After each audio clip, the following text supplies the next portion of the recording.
the overarching metaphor here, the most successful metaphor that I found in considering these things, is that we can regard technological change and our necessary psychological adaptations to technological change as essentially a form of psychedelic yoga. And that what we need to learn now is how to navigate the transpersonal spaces of the psychedelic experience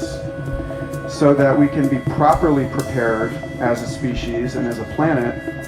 for the transpersonal spaces of a fully connected and mature internet-enabled society. This is another point made by Richard Doyle in his book Darwin's Pharmacy, Sex, Plants, and the Evolution of the Noosphere, where he says that the psychedelic experience prefigures the transhuman experience, because in both we recognize that the self is actually this constellation of influences,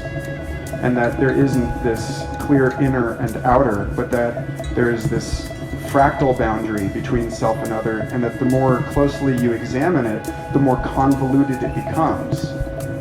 So that's kind of an I Heart Huckabees thing, if you guys ever saw that film, and Dustin Hoffman is explaining to Jason Schwartzman how the little molecules in his nose are mixed through the air with the molecules of his nose. And this stuff is actually being put into technological practice right now by people like Canadian brain researcher Michael Persinger,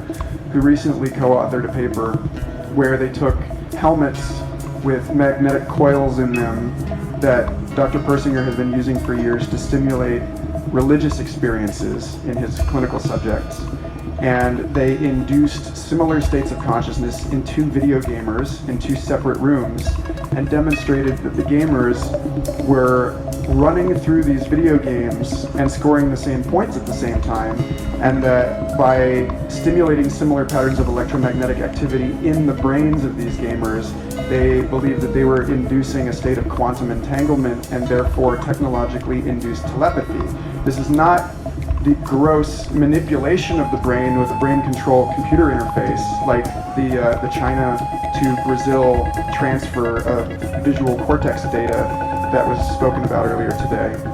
This isn't hacking into the brain and sending information, treating the brain as a computer and sending data from one brain to another. It's recognizing that the brain and that the mind are actually emergent through relationships between the self-organizing organism itself and the ecosystem of media and other organisms around it, and therefore that we can use technologies to actually induce sympathetic resonances and bind people together into telepathic meta-organisms.